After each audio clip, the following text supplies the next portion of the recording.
பிதா குமாரன் பரிசுத்தாவின் திருநாமத்தினாலே ஆமென். கிறிஸ்துவுக்குள் அன்பானவர்களே, உங்கள் யாவரையும் ஆண்டவர் இயேசுவின் இனிய திருப்பெயரிலே அன்போடு வாழ்த்துகிறேன், ஸ்தோத்திரங்களை தெரிவிக்கின்றேன். இந்த இணையதள வழிபாட்டுக்கு உங்களை அன்போடு வாழ்த்தி வரவேற்கின்றேன். நம்முடைய இந்த வழிபாட்டிற்கு ஆரம்பமாக நம்முடைய சீர்வாடி திருச்சபையினுடைய முன்னாள் ஊழியரும் நம்முடைய கருக்குழி குருசேகரத்தின் முன்னாள் மூத்த ஊழியருமாகிய திரு தங்கவேலையா அவர்கள் ஆரம்ப ஜெபத்தை நமக்காக ஏறெடுப்பார்கள். ஜெபம் செய்வோம். எங்களை அதிகமாய் நேசிக்கிற நல்ல ஆண்டவரே, இந்த அருமையான நாளுக்காக நன்றியோடு நாங்கள் துதிக்கிறோம், வணங்குகிறோம், போற்றுகிறோம். ஆண்டவரே, இந்த கொரோனா வைரஸ் காலத்தில் அரசனுடைய சட்டத்தின்படியாக ஆலயங்கள் நடைபெறவில்லை என்று சொன்னாலும் இணையதளத்தின் வழியாக அநேக மக்களுக்கு இந்த செய்தியானது சென்றடைய வேண்டும். இந்த செய்தியின் மூலமாக அநேக மக்கள் ஆறுதல் அடைய வேண்டும் என்ற அடிப்படையிலே எங்களுடைய கருங்குழி குருசேகரனுடைய ஆயர் அவர்கள் அரும்பாடுபட்டு இப்படிப்பட்டதான இணையதள வழிபாடு வழியாக அநேக மக்களுக்கு இந்த செய்தியானது சென்றடைய வேண்டும் என்ற எண்ணத்தின் அடிப்படையில் இதை ஆரம்பித்திருக்கிறார்கள். அவருடைய எண்ணங்களும் செயல்பாடுகளும் மன்னர்களுக்கு ஏற்றவர்களாக இருக்க நாங்கள் ஜெபிக்கிறோம் சாமி. இந்த அருமையான நேரத்தில் சாமி, இன்றைக்கு தென்னிந்திய திருச்சபையுடைய வழிபாட்டின்படியாக பல சமய சூழலிலே கிறிஸ்துவ என்ற அடிப்படையில் இந்த செய்தியானது அநேக மக்களுக்கு சென்றடைய கிருபை செய்யுமா நாங்கள் ஜெபிக்கிறோம். ஆண்டவரே, வேதத்தில் அநேக ஓமைகள் இருந்தாலும் கூட நீ ஓமைகளின் வழியாக பேசுகின்ற தெய்வம் என்பதை அறிந்து ஆண்டவரே, புதிய ஏற்பாட்டில் ஓமைகளின் வழியாக பேசினேன். ஆனால் பழைய ஏற்பாட்டிலே ஆண்டவரே, இந்த தீர்க்கதரிசிகள் மூலமாக அநேக விதமான செயல்பாடுகளை ஆண்டவரே உடைய பிள்ளைகள் மூலமாக அறிந்து அதன் வழியாக கூட இன்றைக்கு ஆண்டவரே சீரியா தேசத்து மன்னனுடைய படைத்தலைவரையாக இருந்த நாகமான் குஷ்டரோகம் பிடித்திருந்த காரணத்தினாலே ஆண்டவரே அவனுக்கு எங்களுடைய தேசத்தினுடைய இஸ்ரேல் தேசத்தினுடைய சிறுமி சமாரியனுடைய சிறுமி ஆண்டவரே அவருடைய தலைவருக்கு அனுபவித்து ஆண்டவரே அதை அறிவித்து அவர் மூலமாக இப்படிப்பட்டதான செய்தியை கொடுத்து அவர் வழியாக சுகத்தை பெற்றுக் கொண்டிருக்கும் நாங்கள் அறிந்திருக்கிறோம் ஆண்டவரே. அதே விதமாக இன்றைக்கு கூட இந்த பல சமய மக்கள் மத்தியிலே வாழ்கின்ற நாங்கள் இந்த கிறிஸ்துவத்தை எப்படி மக்களுக்கு நாங்கள் தெரியப்படுத்த வேண்டும், கிறிஸ்துவத்தின் வழியாக நாங்கள் எப்படி செயல்பட வேண்டும் என்ற எண்ணத்தின் அடிப்படையில் இந்த செய்தியை அமைவோம். அந்த செய்தி ஆண்டவருக்கு ஏற்றதாக இருக்கவும் அதன் வழியாக அநேக மக்கள் ஆண்டவரே அந்த சத்தியத்தை கேட்டு அதன் வழியாக தங்களுடைய ஈடுபடுத்தி ஆண்டவரே உடைய பிள்ளைகளாகிய நாங்கள் உடைய வேதத்தின் வழியாக சத்தியத்தின் வழியாக நாங்கள் கடைபிடித்து நாங்கள் நடந்து கொள்கிற பொழுது நீர் எங்களோட இருந்து நான் என்னாலும் கூடவே இருப்பேன் என்று சொன்ன வண்ணமாக ஆண்டவரே நீர் வாக்கு கொடுத்து விட்டீர் என்று சொன்னால் நீர் வாக்கு மாறாதவர். அந்த வாக்கை ஆண்டவரை நிறைவேற்ற நீர் எப்பொழுதும் எந்த காலத்திலும் எங்களோடு இருந்து எல்லாவற்றையும் செயல்படுத்துவீர் என்ற நம்பிக்கையோடு நாங்கள் சேமிக்கிறோம். தேவரே எங்களை பாதுகாத்துக் கொள்ளும்.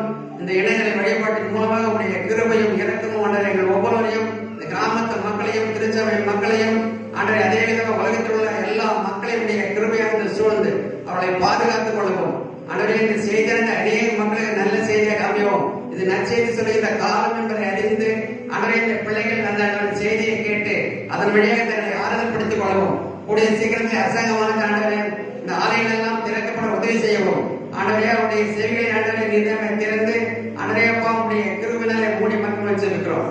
தேவனையை பாதுகாத்துக் கொள்ளும், பொறுப்படுத்திக் கொள்ளும் ஆசீர்வாதம். இந்த ஆராதனையுடைய பரிந்துடைய கிருபை கிடையா தேவனுக்கு இந்த எழுதினத்தின் வழியாக நடத்தப்படுகிற இந்த ஆராதனை உமக்கு ஏற்றவைகளாக அமையவும் நாங்கள் பாடுகின்ற பாடல் வாசிக்கிற சத்தியமானது ஆண்டவரே உங்களுடைய சித்தத்தின்படியாக நிறைவேற கிருபை செய்யணுமா எங்கள் ஆண்டவரும் மீட்பருமாகிய இயேசுவின் நாமத்தில் ஜெபிக்கிறோம் நல்ல பிதாவே, ஆமென். இந்த வழிபாட்டிற்கு ஆரம்பமாகும் ஆண்டவருடைய திருப்பெயருக்கு மாட்சி உண்டாகும் நாம் இணைந்து கீர்த்தனைகளிலே 6வது பாடல், கிறிஸ்துவ கீர்த்தனை புஸ்தகத்திலே 6வது என்கிற பாடல், ஆத்துமமே என் முழு உள்ளமே உன் உன் ஆண்டவரை தொழுதேத்து என்ற பாடலை நாம் இருக்கின்ற இடங்களிலே இணைந்து கரங்களை தட்டி பாடுவோம்.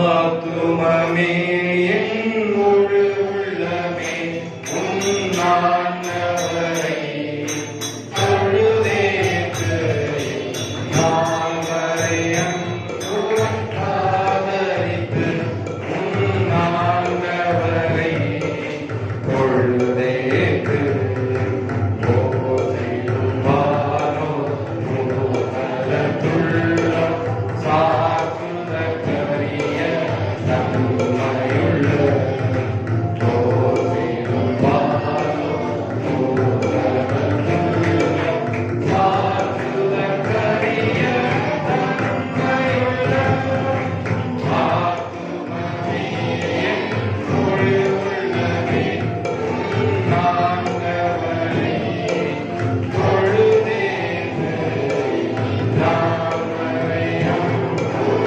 காதலித்த உன் ஆண்டவரை தொழுதேத்து தலைமுறை காக்கும் வினோத உலகம் தோன்றி ஒழியாத தலைமுறை காக்கும் வினோத உலகம் தோன்றி ஒழியாத ஆத்துமமே என் முழு உள்ளமே உன் ஆண்டவரை தொழுதேத்து நாள் வரை அன்புமை காதலித்த உன் ஆண்டவரை தொழுதேத்து தினம் தினம் உலகில் செய்வனவான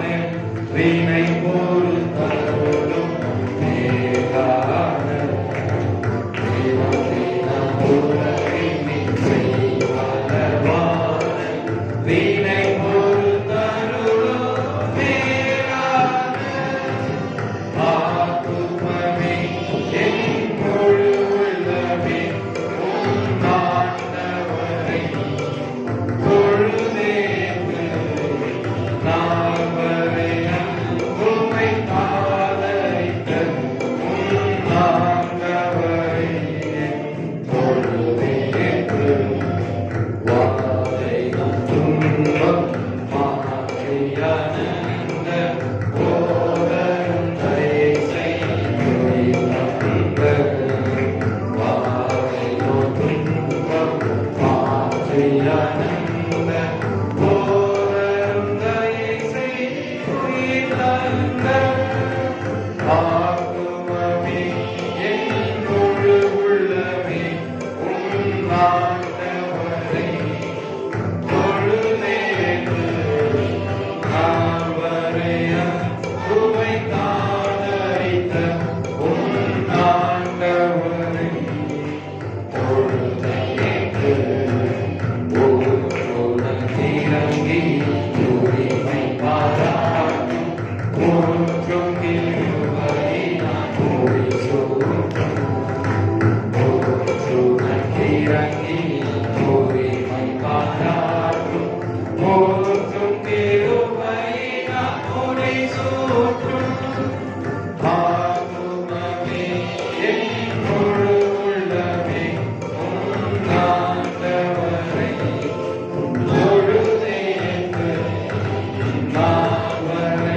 அன்புமை காதலித்த உன் ஆண்டவரை தொழுதேத்து துதிமிகு தேர சோதரி தினமே இதயமே உள்ளமே மனமே துதிமிகு தேர சோதரி தினமே இதயமே உள்ளமே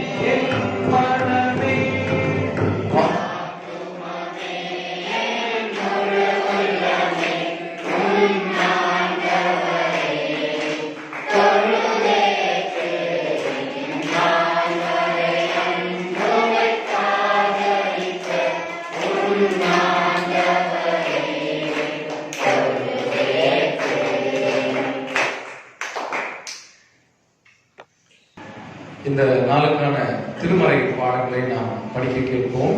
முதலாம் திருமறை பகுதியினை நம்முடைய தோட்டநாவல் சபை ஊழியர் திரு பிரபுராஜ் ஐயா அவர்கள் நமக்காக வாசித்துக் கொடுப்பார்கள். அப்போஸ்தலர் பகுதியில் வாசிக்கும்படியாக தெரிந்து கொள்ளப்பட்ட முதலாம் வேத பாடம் அப்போஸ்தலர் எழுதின நடவடிக்கைகள் 17ஆம் அதிகாரம் வசனங்கள் 16 முதல் 31 முடிய. அப்போஸ்தலர் 17ஆம் அதிகாரம் வசனங்கள் 16 முதல் 31 முடிய. அத்தேனே பட்டணத்தில் பவுல் அவர்களுக்காக காத்து கொண்டிருக்கையில் அந்த பட்டணம் விக்கிரகங்களால் நிறைந்திருக்கிறதைக் கண்டு தன் ஆவியில் மிகுந்த வைராக்கியம் அடைந்து ஜெப ஆலயத்தில் யூதரோடும் பக்தியுள்ளவர்களோடும் சந்தை வழியில் எதிர்பட்டவர்களோடும் தினந்தோறும் சம்பாஷணை பண்ணினான். அப்பொழுது எப்பிக்கூராவும் ஸ்தோத்திரிக்கருமான ஞானிகளில் சிலர் அவனுடனே வாக்குவாதம் பண்ணினார்கள். சிலர் இந்த வாயாடி என்ன பேச போகிறான் என்றார்கள். சிலர் இவன் அந்நிய தேவதைகளை அறிவிக்கிறவனாக காண்கிறது என்றார்கள்.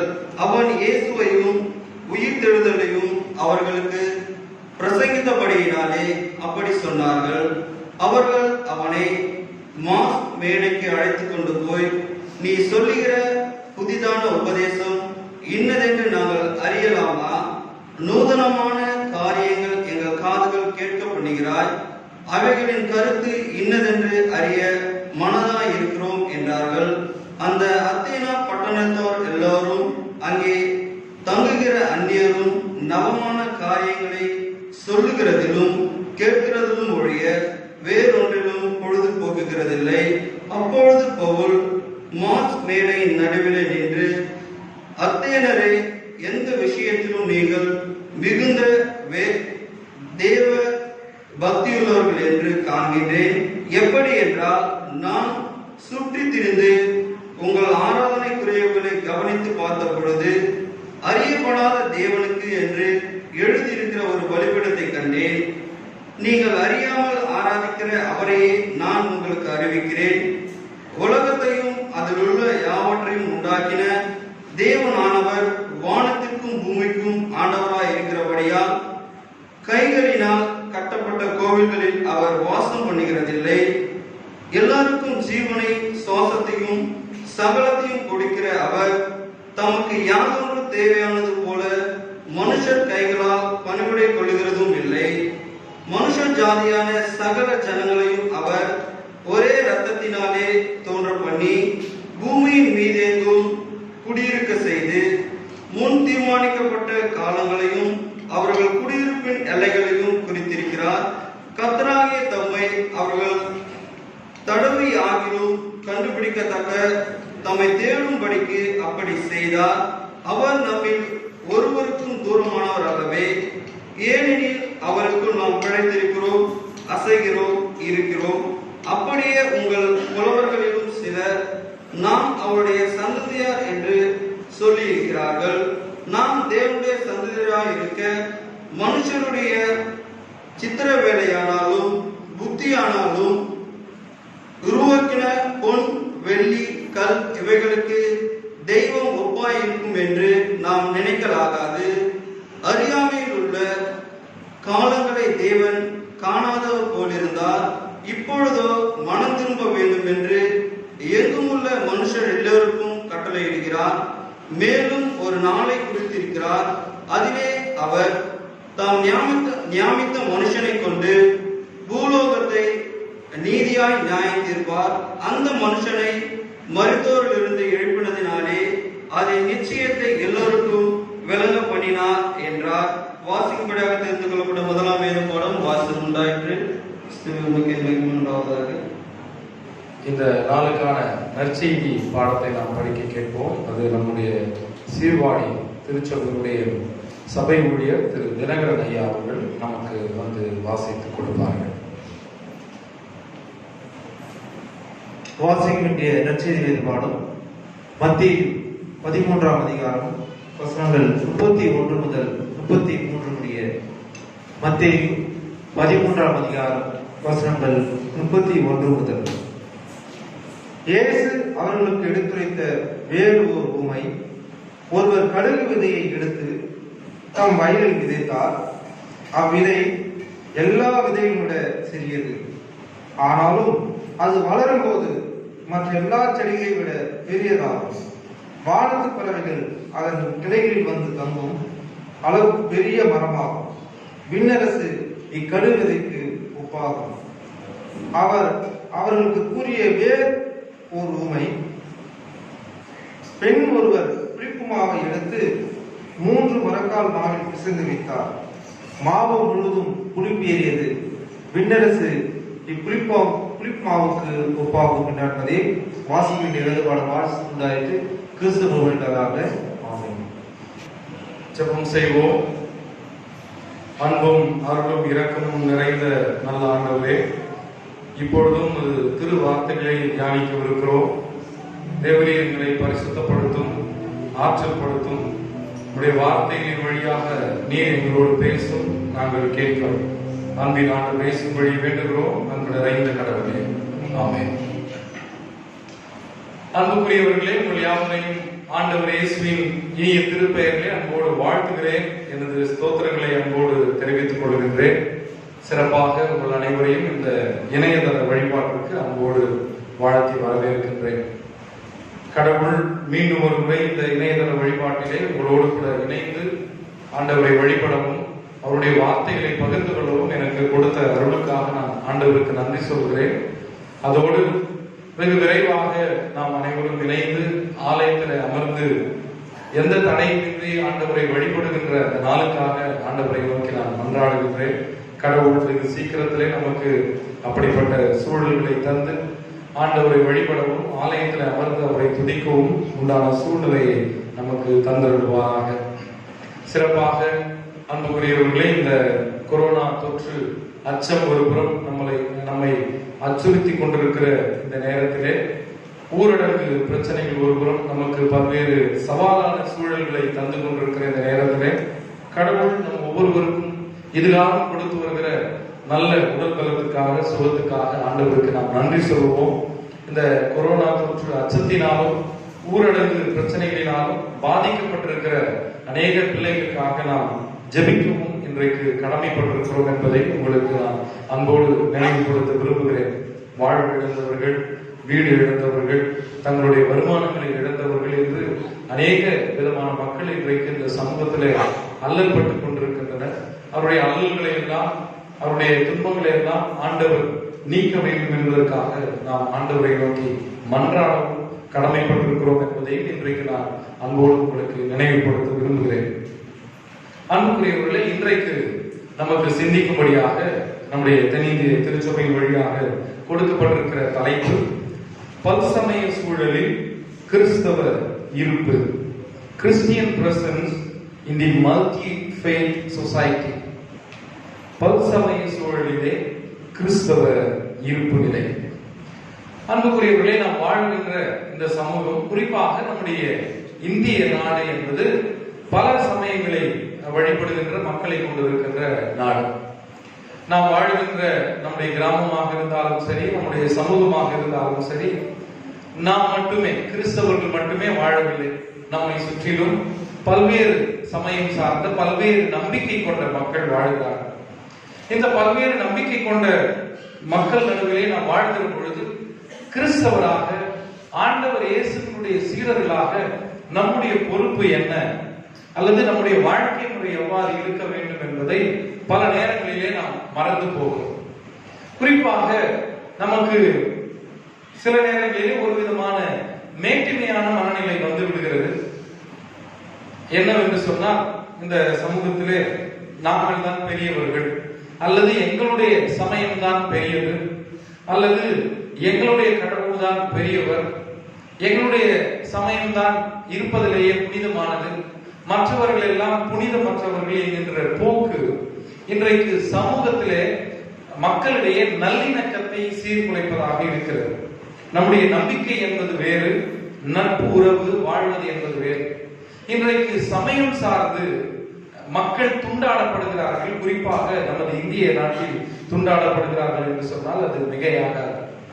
பல்வேறு நேரங்களிலே நாம் பார்க்கின்ற பொழுது எதற்கெடுத்தாலும் சமயம் சார்ந்த சிந்தனைகள், சமயத்தை வைத்துக் கொண்டு மக்களை ஏளனப்படுத்துவது, மக்களை கீழ்நிலைப்படுத்துவது, இரண்டாம் தரமாக பார்ப்பது போன்ற நிலைமைகள் எல்லாம் நம்முடைய இந்திய நாட்டின் சமூகத்திலே இப்பொழுது அதிகமாக நடைபெற்று வருகிறது என்பதை நீங்கள் அனைவரும் உணர்வீர்கள் என்று நான் நம்புகிறேன். அப்படி சமயம் என்பது கடவுளை நோக்கி செல்வதற்காக நமக்கு கொடுக்கப்பட்டிருக்கிற ஒரு மிகப்பெரிய அருள்படை என்பதை மறந்துவிட்டு, சமயம் என்பது நாம் சண்டை போட்டுக் கொள்வதற்கும் ஒருவரை ஒருவர் வெறுத்துக் கொள்வதற்கும் அதிலும் பல்வேறு நிலைகள் இருக்கின்றன.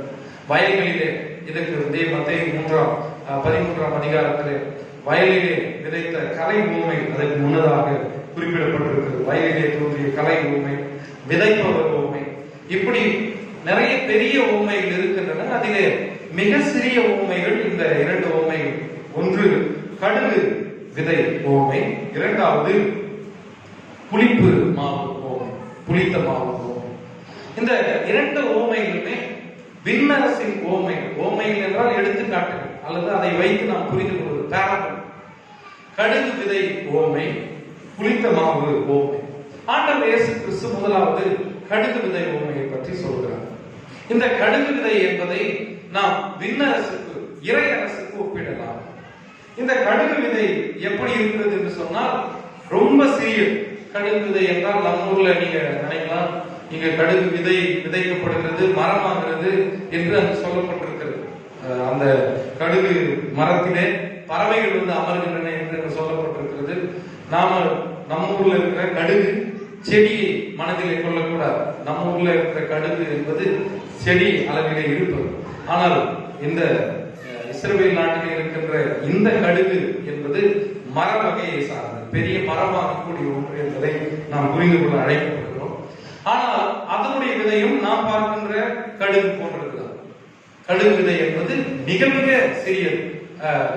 மிக சிறியது எதுவோ அதை குறிப்பிடுவதற்கு ஆண்டவர் அடிக்கடி பயன்படுத்துகிற ஓமை கடுகு. நாம் நிறைய முறை அறிந்திருக்கிறோம். விசுவாசத்தை பற்றி குறிப்பிடும் பொழுது என்ன சொல்வார் என்று சொன்னால், உங்களுக்கு கடுகளவு விசுவாசம் இருந்தால் போதும், இந்த மலையை பார்த்து பெயர்ந்து போ என்று சொன்னால் அது பெயர்ந்து போகும். இந்த கடுகளவு என்பது எதை குறிப்பிடுகிறது என்று சொன்னால் ரொம்ப சின்னது, இருக்கிறதுலேயே மிக மிக சிறியது, குறைவானது.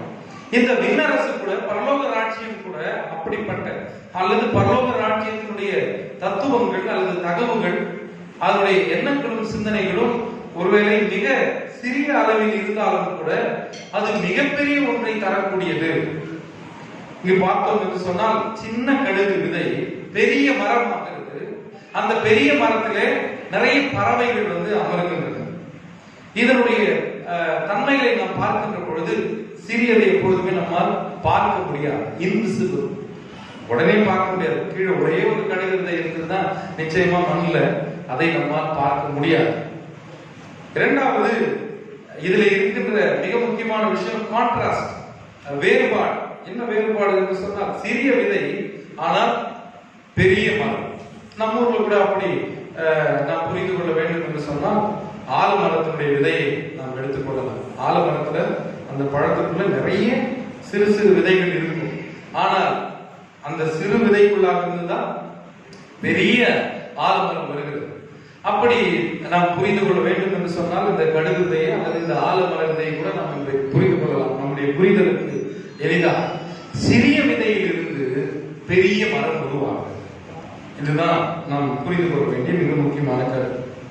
அந்த பெரிய விதை வளர்ச்சி அடைகிறது, நன்றாக வளர்கிறது, பெரிய மரமாக வளர்ந்து அநேக பறவைகள் அதிலே அமர்கிற அளவுக்கு அது இடம் கொடுக்கிறது என்பதை இந்த பகுதி நமக்கு சுட்டிக்காட்டுகிறது. அன்புக்குரியவர்களே, விண்ணரசு என்பது அதுதான். ஆண்டவருடைய ராஜ்யம் என்பது அனைவரையும் ஏற்றுக்கொள்வது. ரொம்ப சிறியதாக இருந்தாலும் சின்னதாக இருந்தாலும் கூட அது எல்லாரையும் ஏற்றுக்கொள்ளக்கூடியது அல்லது மிகப்பெரிய ஒரு தாக்கத்தை ஏற்படுத்தக்கூடியது என்று சொன்னால் அது மிகையாகாது. இன்றைக்கு கிறிஸ்தவர்களாகிய நாம் ஒருவேளை நம்முடைய இந்திய நாட்டு அளவிலே மிக குறைவான விழுக்காடு அளவிலே இருக்கலாம். முறைப்படி கணக்கெடுப்பின்படி 2.5% மக்கள் தான் கிறிஸ்தவர்களாக இருக்கிறார்கள். ஆனால் இந்த கிறிஸ்தவர்கள் மக்களுக்கு விண்ணரசை காட்ட வேண்டியவர்கள் என்பதைத்தான் இன்றைக்கு நாம் புரிந்து கொள்ள அழைக்கப்படுவோம். மாறாக பிறரோடு சண்டையிட வேண்டியவர்கள் அல்ல. அவர்களோடு இணைந்து, இந்த சமூகத்தில் இருக்கின்ற பிற மதத்தவர்களோடு இணைந்து அவர்களுக்கு பரலோக ராஜ்யம் என்றால் எது என்பதை காண்பிப்பதற்காக அழைக்கப்பட்டவர்கள். We need to show the kingdom of God. ஆண்டவருடைய இறையரசு என்பது எப்படிப்பட்டது என்று சொன்னால், யாரையும் புறம் தள்ளாதது, எல்லாரையும் ஏற்றுக்கொள்ளக்கூடியது. இந்த கடுகு விதையை போல நாம் கூட வளர்ச்சி அடைய அழைக்கப்படுவோம். கிறிஸ்தவர்கள் இந்த சமூகத்திலே எப்படிப்பட்ட வளர்ச்சி? நம்பர்ல வளர்ச்சி அடைவதா? நிறைய ஞானசாரம் எடுத்து நிறைய மக்கள் கூட்டத்தை பெருக்குவதா? அதுதான் இங்கு குறிப்பிடப்படுகின்ற வளர்ச்சியா என்று சொன்னால் இல்லை.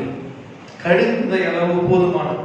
It may be faith. அது விசுவாசமாக இருந்தாலும் சரி, ஒரு கிறிஸ்தவராக இருந்தாலும் சரி, அல்லது கிறிஸ்தவ கூட்டமைப்பாக இருந்தாலும் சரி, நிறைய பேர் உருவாகி நிறைய கிறிஸ்தவர்கள் இந்த பூமியை நிரப்பி பெரிய மாற்றத்தை ஏற்படுத்த வேண்டிய அவசியம். எல்லாரும் கிறிஸ்தவர்களானால் தான் இறையரசு வரும் என்பது பொருள் அல்ல.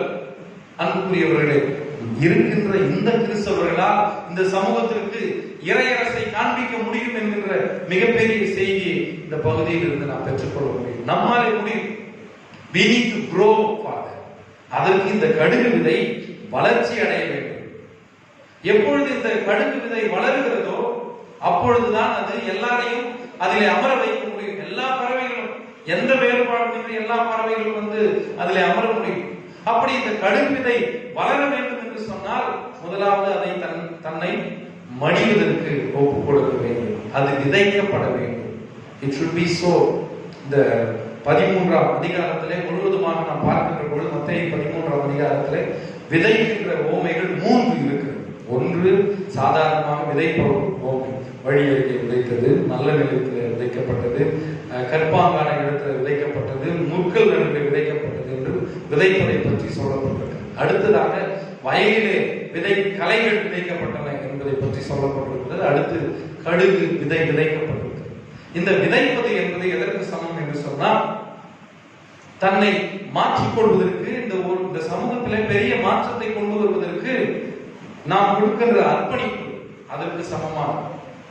இந்த விதை அழிந்தால் ஒழிய கடுகு மரம் வளர முடியாது. ஆண்டவர் இயேசு கிறிஸ்து சொல்கிறார், கோதுமை மணி செத்தால் ஒழிய அது பலன் கொடுக்க மாட்டார். இந்த விதை தன்னை அழிவுக்கு உட்படுத்த வேண்டும், தன் அடையாளத்தை இழக்க வேண்டும். கடுகு விதை என்பது தொடர்ந்து அப்படியே கடுகு விதையாக இருக்கின்றதிலே எந்த பிரயோஜனமும் இல்லை. கடுகு விதை என்பது தன்னுடைய வாழ்க்கையிலே மாற்றம் பெற வேண்டும். அது தன்னுடைய எல்லா செயல்பாடுகளிலும் இருந்து தன்னை மாற்றிக் கொள்ளுகிற பொழுதுதான் அது மிகப்பெரிய மரமாக வளர்ச்சி அடைகிறது. எனவே அன்புக்குரியவர்களே, இப்படிப்பட்ட சூழ்நிலையிலே இந்த கடுகு விதை என்பது நமக்கு ஒரு மிகப்பெரிய சவாலான ஒரு செய்தியை தருகிறது என்று சொன்னால் அது மிகையாகாது.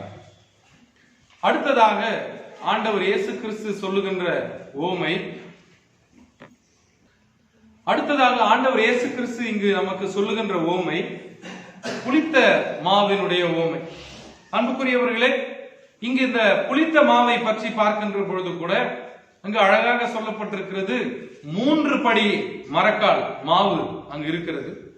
இந்த 3 படி மரக்கால் மாவிலே கொஞ்சம் புளித்த மாவு சேர்க்கப்படுகிறது என்று 33ஆம் வசனத்திலே சொல்லப்பட்டிருக்கிறது. இங்கு இந்த புளித்த மாவு என்பது பல நேரங்களிலே பழைய ஏற்பாட்டு பகுதியிலே நாம் யாத்திராகம புஸ்தகத்திலே பார்க்கிறோம். அங்கு 12ஆம் அதிகாரத்திலே மாவு புளிக்க கூடாது என்று சொல்லப்பட்டிருக்கிறது. பாஸ்கா பண்டிகை செலிப்ரேட் பண்ணும் பொழுது, கொண்டாடுகிற பொழுது மாவு புளிக்க கூடாது.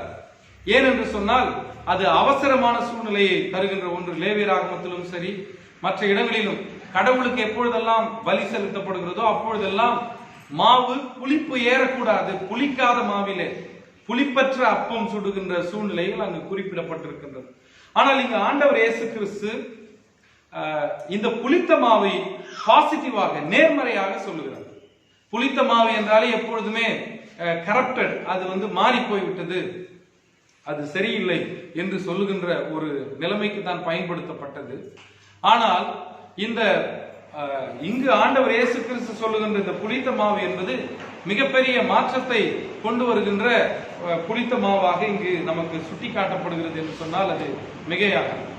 அன்புக்குரியவர்களே,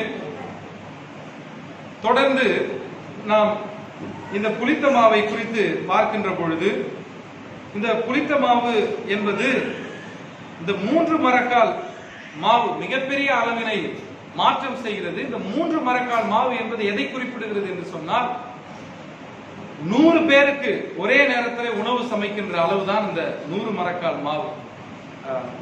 3 மரக்கால் மாவு 100 பேருக்கு ஒரே நேரத்தில் உணவு படைக்க முடியும். ஒரு மிகப்பெரிய விழா கொண்டாட்டம் அல்லது ஒரு வாழ்வு தருகின்ற பணியை செய்கின்ற ஒரு சூழ்நிலையை தான் இந்த 3 மரக்கால் மாவு என்பது குறிப்பிடுகிறது. அன்புக்குரியவர்களே, இங்கு அழகாக ஆண்டவர் இயேசு கிறிஸ்து தன்னுடைய சீடர்களை பார்த்து சொல்கிறார், நீங்கள் இந்த விண்ணரசு என்பது புளித்த மாவாக இருக்க வேண்டும். நீ என்ன பண்ணணும்னா, இந்த சமூகத்திலே மாற்றத்தை ஏற்படுத்துகிறவர்களாக இருக்க வேண்டும். You need to transform the society. கிறிஸ்தவர்கள் இந்த சமூகத்தினுடைய மாற்றத்துக்கு காரணமாக இருக்க வேண்டும். என்னன்னா, மாவு 3 மரக்கால் மாவு என்பது மிகப்பெரியது, புளித்த மாவு கொஞ்சமானது. இந்த கொஞ்ச மாவு இந்த 3 மரக்கால் மாவையும் புளிக்க செய்கிறது என்று சொன்னால், அது மிகுந்த ஆற்றல் உள்ளது, அது மிகுந்த பலன் உள்ளது என்பதை இந்த பகுதி நமக்கு குறிப்பிட்டு காட்டுகிறது. அதே போல அன்புக்குரியவர்களே, இந்த புளித்த மாவு என்பது ஏற்கனவே இருக்கின்ற அந்த மாவை அதனுடைய அடிப்படை தன்மையை சீர்குலைக்கிறது. It attacks the status quo என்று ஆங்கிலத்திலே சொல்லப்படுகிறது. அதனுடைய தரத்தை மாற்றுகின்ற ஒன்றாக இருக்கிறது. அன்புக்குரியவர்களே, இன்றைக்கு கிறிஸ்தவர்களாகி நாமும் கூட இந்த சமூகத்தில் இருக்கின்ற அடிமைத்தன சூழல்கள் இவற்றோடு ஒத்துப்போவது கிறிஸ்தவ வாழ்வு அல்ல. மாறாக அதனுடைய சூழல்களை மாற்றி அமைப்பது கிறிஸ்தவர்களுடைய பொறுப்பு என்பதை இன்றைக்கு நாம் சிந்தித்து பார்க்க அழைக்கப்படுகிறோம். நாம் பெரும்பாலும் என்னன்னா, இந்த சமூகத்தில் இருக்கின்ற அடிமைத்தன சிந்தனைகளோடு எப்பொழுதுமே ஒத்து போய்விடும். கிறிஸ்தவர்கள் என்பதிலே நாம் அடையாளப்படுத்திக் கொடுக்கிறோமே தவிர, இந்த அடிமைத்தன எண்ணங்களுக்கும் தீய சிந்தனைகளுக்கும் அடிமைவாத சிந்தனைகளுக்கும் எப்பொழுதும் எதிர்த்து நிற்பதில்லை, அல்லது இந்த சமூகத்தை மாற்றி விரும்புவதில்லை. பெரும்பான்மை நம்மை மாற்றி விடுகிறது. எல்லாரும் இருக்கிறாங்க, அதனால நானும் இப்படி இருக்கேன். எல்லாரும் போய் சொல்றாங்க, கிறிஸ்தவர்கள் மட்டும் போய் சொன்ன என்ன பிரச்சனை? எல்லாரும் ஏமாற்றி பிழைக்கிறார்கள், கிறிஸ்தவர்கள் மட்டும் ஏன் இந்த தொழிலை செய்தார்கள்? தவறு இருக்கிறதா? எல்லாரும் சீரியல் பார்க்கிறாங்க, நான் மட்டும் பார்த்தா என்ன தவறு என்று இதெல்லாம் ஒரு சின்ன சின்ன எடுத்துக்காட்டு என்று பல்வேறு நிலைகளிலே எல்லாரும் செய்கிறார்கள், நான் செய்கிறேன், எல்லாரும் இப்படி இருக்கிறார்கள், நானும் இப்படி இருக்கிறேன் என்று சொல்வது கிறிஸ்தவ வாழ்வு அல்ல. எல்லாரையும் இருந்து வேறுபட்டவராக நாம் வாழ வேண்டும். எல்லாரையும் மாற்றக்கூடியவர்களாக. மாற்றக்கூடியவர்களா நம்ம உடனே என்னன்னா எல்லாரையும் ஞானஸ்தானம் மாற்றிட வேண்டும், அந்த எண்ணம் அல்ல. நீங்க எல்லாம் கிறிஸ்தவர்களாக, நீங்க எல்லாம் ஞானஸ்தானம் பெற்றுக் கொள்ளுங்கள், அதை சொல்வது புனிதமாவுடைய வேலை அல்ல. மாறாக பண்பு நலன்களிலே மாற்றத்தை கொண்டு வருவது, வாழ்க்கையிலே மாற்றத்தை கொண்டு வருவது, கடவுள் பற்றிய நம்முடைய எண்ணங்கள் சிந்தனைகள் விடுதலை எண்ணங்களிலே மாற்றங்களை கொண்டு வருவது, மக்களை அடிமைத்தன சூழ்நிலையில் இருந்து அவர்களை விடுதலையாக்கி கொண்டு வருவது, இதுதான் மாற்றங்களின் அடையாளமாக இருக்க வேண்டும். எனவே அன்புக்குரியவர்களை, இந்த நாளிலும் கூட நாம் இந்த பல்சமய மக்கள் சூழ்நிலையிலே நாம் கொண்டிருக்க வேண்டிய மனநிலை, நாம் கடவுளை நோக்கிய பாதையிலே வளர்ச்சி அடைய வேண்டும். கடுகு விதை தன் அடையாளத்தை இழந்து வளர்ச்சி அடையும். நாம் இந்த அடையாளத்தோடு இருந்தால் நமக்கு பெருமையும் நமக்கு மேன்மையான எண்ணங்களும் தான் இருக்குமே தவிர நம்மில் இருந்து வாழ்வு புறப்பட முடியாது. இரண்டாவது, அந்த வளர்ச்சி அநேகரை ஏற்றுக்கொள்வதற்கு, அநேகருக்கு வாழ்வு தருகிற வளர்ச்சியாக இருக்க வேண்டும். இந்த எவ்வாறு இந்த கடுகு மரம் வானத்து பறவைகள் எல்லாம் அதில் அமர்வதற்கு இடம் கொடுக்கிறதோ, அதை போன்ற ஒரு வாழ்வு சூழலை கிறிஸ்தவர்கள் இந்த சமூகத்தில் ஏற்படுத்த வேண்டும். கிறிஸ்தவர்களை பார்த்து எல்லாரும் பயந்து ஓடக்கூடாது.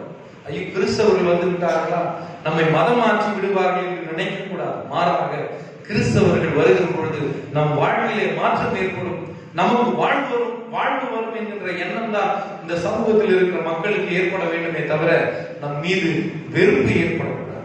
மூன்றாவது, கிறிஸ்தவர்கள் இந்த சமூகத்தை மாற்றுருவாக்கம் செய்ய அழைக்கப்பட்டவர்கள். இந்த சமூகத்தினுடைய தீமைகளோடு ஒத்து போகிறவர்கள் அல்ல. சமூகத்தில் இருக்கிற தீமைகளுக்கு எதிராக எப்பொழுதும் போராடுகிறவர்கள். அது 3 மரக்கால் மாவு அளவுக்கு மிகப்பெரிய அளவாக இருந்தாலும், இந்த புளித்த மாவு கொஞ்சமாக இருந்தாலும், எவ்வாறு அந்த 3 மரக்கால் மாவையும் அதனுடைய அடிப்படை தன்மையில் இருந்து மாற்றி அமைக்கிறதோ, அதை போல ஏற்கனவே இருக்கின்ற அடிமைவாத சிந்தனைகளையும் ஏற்கனவே இருக்கின்ற அடிப்படையான மூட நம்பிக்கைகளையும் மாற்றி புதிய வாழ்வுக்கு நேராக அழைத்து செல்வது. எவ்வாறு அந்த 3 மரக்கால் மாவும் 100 பேருக்கு உணவாகிறது, அதை போல ஒரு கிறிஸ்தவராக இருந்தால், ஒரு ஊரிலே ஒரு கிறிஸ்தவர் இருந்தாலும் கூட அவர் 100 பேருக்கு வாழ்வளிக்கிறவராக இருக்க வேண்டும் என்பதுதான் இன்றைக்கு நாம் கற்றுக்கொள்ள வேண்டிய மிக முக்கியமான பாடம். எனவே அன்புக்குரியவர்களே, இந்த பல்சமய சூழ்நிலையிலே நமக்கு வாழ்கின்ற நமக்கு இன்றைக்கு மிகப்பெரிய சவால் யாரை வெறுப்பது, யாரை ஏற்றுக்கொள்வது. இவர்கள் எல்லாம் எதிரிகள், இவர்கள் எல்லாம் எங்களுக்கு ஆகாதவர்கள் என்று நம் பிற மத சமயத்தவர்களை நாம் வெறுக்காமல் அவர்களுக்கு எவ்வாறு நாம் வாழ்வு தர முடியும், அவர்களுக்கு எவ்வாறு பரலோக ராஜ்யத்தை காண்பிக்க முடியும், அவர்களுக்கு எவ்வாறு இயேசுவை கொண்டு செல்ல முடியும், அவர்களுக்கு எவ்வாறு நம் விடுதலையை கொண்டு செல்ல முடியும் என்கின்ற சிந்தனைகள் தான் நம் மனதிலே ஆழமாக இருக்க வேண்டியதை தவிர பிறரை வெறுக்கின்ற எண்ணம் நமக்கு இருக்கக்கூடாது என்பதை இன்றைக்கு நாம் சிந்தித்து பார்க்க அழைக்கப்படுவோம். அப்படி பிறரை நம் பக்கம் இழுப்பதற்கு அல்லது பிறர் ஆண்டவர் இயேசுவை அறிந்து கொள்வதற்கு, உண்மை கடவுளை தெரிந்து கொள்வதற்கு அல்லது பரலோக ராஜ்யத்தை அவர்கள் பார்ப்பதற்கு நாம் செய்ய வேண்டியது என்ன? மதம் மாற்றுகின்ற வேலையா என்று சொன்னால், மதம் மாற்றுகிற வேலை அல்ல, நம் வாழ்வை மாற்றுகின்ற வேலை. நம் வாழ்வு மாறினால் கட்டாயம் எல்லாரும் நம் வாழ்க்கையின் வழியாக ஆண்டவர் இயேசுவை பார்ப்பார். பல நேரங்களிலே நம் வாழ்வு ஆண்டவர் இயேசுவினுடைய போதனைகளுக்கும் அவர் கொடுத்த கட்டளைகளுக்கும் எதிரானதாகவே இருக்கு. பெயர்தான் கிறிஸ்தவர்கள். ஆனால் நம்முடைய வாழ்க்கையில இருக்கின்ற சூழ்நிலையை பார்க்கிற பொழுது பிற சமய மக்களை காட்டிலும் பல்வேறு நிலைகளிலே கேவலமானவர்களாக பல நேரங்களிலே நாம் நடந்து கொண்டிருக்கிறோம். அது கிறிஸ்துவின் பெயரை அவமானப்படுத்துகிறது என்பதை இன்றைக்கு நாம் புரிந்து கொள்ள அழைக்கப்படும். அதே போல எங்களுடைய மதம் தான் உயர்ந்தது, நாங்கள் தான் இருப்பதிலேயே புனிதமானவர்கள் என்று நம் வார்த்தை வழியாக சொல்லக்கூடாது, நம் நடத்தை வழியாக அதை காண்பிக்க வேண்டும். பெரும்பாலும் இன்றைக்கு வாய் சண்டைகள் தான் அதிகமாக இருக்கிறது. நாங்கள் தான் பெரியவங்க, எங்க கடவுள் தான் உண்மை கடவுள், நீங்கள் வணங்குகின்ற கடவுள் எல்லாம் ஒன்றுமில்லாதவைகள், விக்கிரகங்கள், கல், மண் என்று சொல்லி பிறரை ஏளனப்படுத்துவது, பிறரை புண்படுத்துவது ஆண்டவர் இயேசுவினுடைய எதிர்பார்ப்பு அல்ல. எல்லாரையும் இந்த கிளைக்கு கீழாக, இந்த மரத்திற்கு கீழாக கொண்டு வருவதுதான் ஆண்டவர் இயேசுவினுடைய நோக்கம். எனவே பிறரை புண்படுத்தாமல், இந்த சமூகத்தில் இருக்கின்ற பிற சமயத்தவரை புண்படுத்தாமல் எவ்வாறு ஆண்டவர் இயேசுவை மிக அழகாக விடுதலையாளராக, ரட்சிக்கின்ற கடவுளாக, பரலோக ராஜ்யத்தை கொடுக்கின்ற ஆண்டவராக நாம் எவ்வாறு கொண்டு செல்ல முடியும் என்பதை இன்றைக்கு சிந்தித்து பார்க்க அழைக்கப்படுகிறோம். அதுக்கு மிக முக்கியமான நம்முடைய நிலையை நாம் உணர வேண்டும். நான் என்னிலே எங்கு குறைவுள்ளவனாக இருக்கிறேன், எந்த இடத்துல என்னை மாற்றிக்கொள்ள வேண்டும், என்னை மாற்றிக்கொள்கிற பொழுது எவ்வாறு ஆண்டவர் இயேசு பிறருடைய கண்களுக்கு என் வழியாக தெரிவார் என்கின்ற அந்த எண்ணத்தோடு நாம் ஆண்டவரிடத்தில் இன்றைக்கு நம்மை அர்ப்பணிப்போம். அப்படிப்பட்ட வாழ்க்கை வாழும் இந்த சமூகத்திலே உண்மை கிறிஸ்தவர்களாய், ஆண்டவர் இயேசுவினுடைய உண்மையான சீடர்களாய் நாம் வாழ்வதற்கு நம்மை அர்ப்பணிப்போம். அப்படிப்பட்ட வாழ்க்கை வாழ கடவுள் நமக்கு அருள் தந்து நம்மை வழிநடத்துவாராக. ஆமென். இன்றைய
நிறைவு ஜெபத்தை நம்முடைய குருசேகரத்தின் செயலர் திரு பீட்டர் செல்வம் ஐயா அவர்கள் நமக்காக வந்து ஏறெடுப்பார்கள். கடவுளை நோக்கி மன்றாடுவோம். நாங்கள் நேசிக்கிறதை காட்டிலும் எங்களை அளவுக்கு அதிகமாக நேசிக்கிறதான எங்கள் தாயும் தந்தையும் ஆகிய இறைவா, இது ஆசீர்வதிக்கப்பட்டதான இந்த நாளுக்காக நன்றியோடு துதிக்கிறோம், ஸ்தோத்திரிக்கிறோம். துதிகள் மத்தியிலே வாசம் செய்கிற கடவுள், எங்கே 2-3 பேர் என் நாமத்தினாலே கூடி வருகிறார்களோ அவர்கள் மத்தியிலே நான் வாசமாய் இருப்பேன் என்று சொல்லி வாக்கு கொடுத்திருக்கிறேன். தகப்பனே, உம்முடைய கிருபையினாலே தேவனுடைய 2020 வருடத்தின் 8வது மாதத்தில் இந்த கடைசி ஞாயிறு ஆராதனை வேளையிலே தகப்பனை நோக்கி நாங்கள் பார்க்க வந்திருக்கிறோம். உங்களை நோக்கி பார்த்த முகங்கள் எல்லாம் அது பிரகாசம் அடைந்தது. ஆண்டவரே, இந்த நாளிலே கூட இந்த கருவறை குருசேகரத்தின் வாயிலாக என் அன்புக்குரிய ஆய்வாளர் கொடுக்கப்பட்ட இந்த இறை வார்த்தைகள் பல்சமய சூழலில் இந்த கிறிஸ்தவம் எப்படி இருக்கிறது என்பதை நாங்கள் சிந்தித்து பார்க்க அழைக்கப்பட்டிருக்கிறோம். ஆனால் நாளிலே கூட நீ கொடுத்த இறை வார்த்தைகளுக்காக உமக்கு நன்றி சொல்லி துதிக்கிறோம், ஸ்தோத்திரிக்கிற தகப்பனே. ஆண்டவர், தேவாலயங்களில் தேவனை ஆராதிக்க முடியாத சூழ்நிலை கொரோனா காட்டு மூலமாக ஆராதனை தடைபட்டாலும் ஆண்டவரை காணொலி காட்சி மூலமாக அநேக ஜனங்களை ஆண்டவர் இந்த வார்த்தையின் மூலமாக சந்திப்பதில்லை. தேவனை கொடுத்த வாய்ப்புக்காக நன்றி சொல்லி துதிக்கிறோம், ஸ்தோத்திரிக்கிறோம். கொடுத்த வார்த்தைகள் ஒவ்வொரு இருதயத்திலும் ஆண்டவரை அன்பு பிள்ளைகள் மத்தியில் கடந்து வரும்படியாக செபிக்கிறோம். இந்த வார்த்தைகள் வீணாக 60,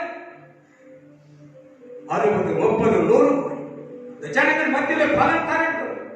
அந்த எத்தனையோ வேதனைகள், துன்பங்கள், அவமானங்கள், நிந்தனைகள், போராட்டங்கள், கண்ணீர் மத்தியில் என் அன்பு ஜனங்கள் இருக்கின்றவர்கள் நான் உடனே கூட இருக்கிறேன், உங்கள் உள்ளம் செய்யாது இருப்பதாக என்று சொல்லி ஆண்டவரை ஆற்றுகிற தேவனுடைய மத்தியில் இருக்கிறேன். அந்த ஜீவனுள்ள தேவனை நாங்கள் இந்த நாளில் வசனத்தின் மூலமாக நாங்கள் கேட்டிருக்கிறோம்.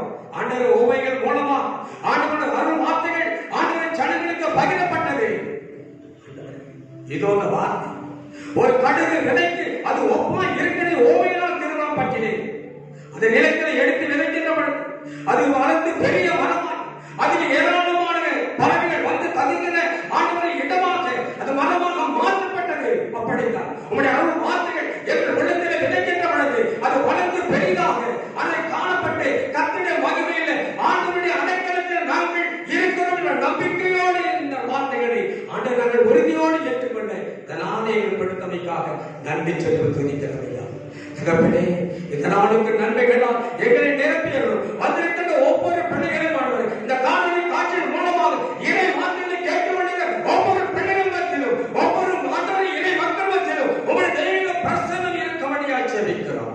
ஆண்டவரை இந்த வார்த்தைகளை கேட்டால்படி ஆண்டவரை செயல்படுகின்ற பிள்ளைகளாக ஆண்டவர் பல்வேறு சூழல்களில் இருக்கக்கூடிய மக்கள் நாங்கள் சமயம் சார்ந்த அல்ல ஆண்டவரை ஆண்டவருடைய அருள்வார்த்தைகள் அது ஒரு மார்க்கமாய் கிறிஸ்துவை ஏற்றுக்கொள்கிறவர்கள் அந்த கிறிஸ்துவை ஏற்றுக்கொள்கின்ற வாழ்க்கை அனைத்து மக்களும் ஆண்டவரை மரக்கிளைகள் அந்த உயர்ந்த ஆண்டவரை மரத்திலே தங்கி இலைப்பாடுகின்ற ஆண்டவர் ஓமைகள் மூலமாக இந்த வார்த்தைகள் தான் எங்களுக்கு இலைப்பாடல் படிக்கிறது. அந்த இலைப்பாடலை இந்த நாளிலே கொடுத்த ஆண்டவர் ஆயத்தாக நாங்கள் நன்றி செல்ல துதிக்கிறவையா.